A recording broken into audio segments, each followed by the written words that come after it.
The best part is کہ سعودی عرب پاکستان کو پڑھانے جا رہا ہے کہ اگر ہمیں یہ پتہ لگ گیا ہے کہ اب تیل کی ضرورت نہیں رہی دنیا کو، ایلون مسک نے ایسی گاڑیاں بنا لی ہیں کہ اب ساری چیز ڈائیورسیفائی دوسری طرح سے ہونے لگی ہے، تو اب ہم بھی تیل پہ بیٹھے رہے تو ہم تباہ ہو جائیں گے۔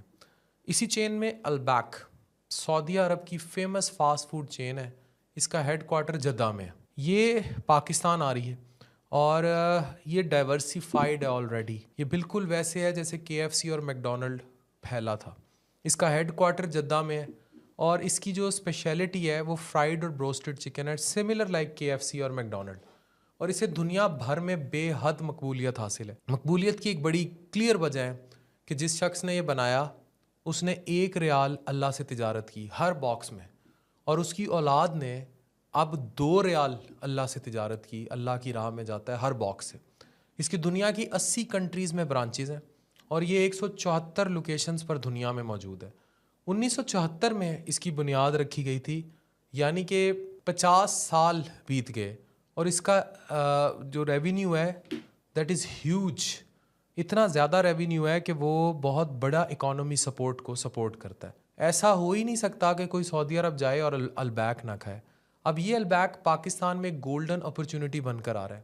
خبریں ہیں کہ آئل اینڈ گیس کمپنی اور البیک کے درمیان معاہدہ ہوا ہے، اور اس میں گو برانڈ جس میں ارامکو بہت زیادہ انوالو ہے، وہ اس انویسٹمنٹ میں بہت انوالو ہے، اور اس سے پاکستان کو بہت فائدہ ہوگا کیونکہ نوکریاں آئیں گی اور یہ برانچز کھلیں گی۔ یہ event Saudi ministry of investment کے مسلسل کوششوں کا نتیجہ ہے جو سعودی برانڈز کو انٹرنیشنل طور پر ایکسپینڈ کرنے اور کنگڈم کی گلوبل اکانومی کو اسٹرانگ کرنے کے لیے کر رہا ہے۔ اب گو کے جہاں جہاں آپ نے دیکھے ہیں پمپ اور یہ سارا کچھ، تو ارامکو کی 40% تک حصے داری اس میں ہے۔ پاکستان کی آئل اینڈ گیس سیکٹر کا ایک لیڈنگ پلیئر ہے، اور وہاں البیک کا آ جانا یقینی طور پر سعودی عرب جو ہے، جو اکانومی گلوبلائزیشن کو دیکھ رہا ہے اور اپنی اپرچونٹیز کو دیکھ رہا ہے، ہمارے لیے یہ آنکھیں کھولنے کو کافی ہے کہ وہ کیا کر رہے ہیں۔ یہ initiative Saudi ministry of investment کا اہم کردار کو نمایاں کرتا ہے، اور یہ ان کے VN 2030 کا حصہ ہے، جس میں وہ یہ چاہتے ہیں کہ ان پر سے سعودی عرب سے تیل کی چھاپ ہٹ جائے اور یہ باقی برانڈز میں گرو کرے۔ Here come Pakistan now. دیکھیں، آپ اپنی نسلوں کو AI کی طرف لے کر آئیں، آپ اپنے بچوں کو ڈنکیوں سے بچائیں، آپ اپنے بچوں کو پروڈکٹیو یوتھ میں کنورٹ کریں۔ دیکھیں دنیا کہاں جا رہی ہے۔ میں آج برملا کہہ رہا ہوں، پاکستان وہی غلطی کر رہا ہے جو 1857 کی جنگ آزادی کے ٹائم پر مغل کر چکے تھے۔ ہم لوگ بہت ڈیواسٹیشن کا شکار ہو رہے ہیں اور بہت بربادی کی طرف جا رہے ہیں۔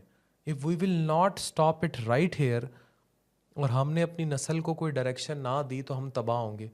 اب سعودی عرب کتنی اسٹرانگ اکانومی ہے، even then they are diversifying their businesses.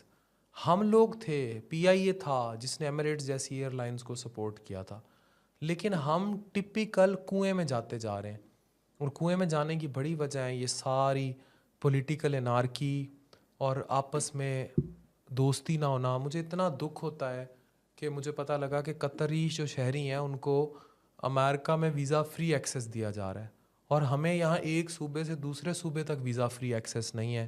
We do not feel safe. اور اگر ہم اس طرح پہلے ادھر سے انڈیا کا بارڈر لگا ہوا ہے، مطلب ترقیاں ٹوٹلی رکی پڑی ہیں، ہم تو کنویں کے مینڈک بنتے جائیں گے، اوپر سے نان پروڈکٹیو قسم کی ٹک ٹاک، کنجرپن، ناچ گانا، تماشے، ننگا ہونا، گالیاں سوشل میڈیا پر، ہر کسی کو گالیاں، قومی اداروں کو گالیاں، پولیٹیشنز کو گالیاں، آپس میں ایک دوسرے کو گالیاں۔ تو اس طرح کی اگر ہم وحشی، جانگلی، نان پروڈکٹیو قوم بنتے جائیں گے تو مجھے بتائیں ہمارا دنیا میں سٹینڈ آؤٹ کہاں ہوگا۔ میں آج آپ کو ایز اے ٹیچر یہ باتیں پڑھاتا ہوں، ایز این استاد بتانے کی کوشش کرتا ہوں کہ دیکھیں اسٹیبل اکانومیز کے لوگ بھی کیسے اپنی اکانومیز پر نظر رکھ کر بیٹھے ہیں اور وہ چیزوں کو اسٹرانگ کر رہے ہیں، اور ہم جو پہلے ہی ڈوبے پڑے ہیں، ہم کسی وجہ سے اور ڈوب رہے ہیں، اور ہمیں یہ سوچ ہی نہیں پا رہے کہ ہمیں اپنے آپ کو ٹھیک کرنا ہے۔ For God sake please do it right now, اور the disaster is evident. Thank you very much.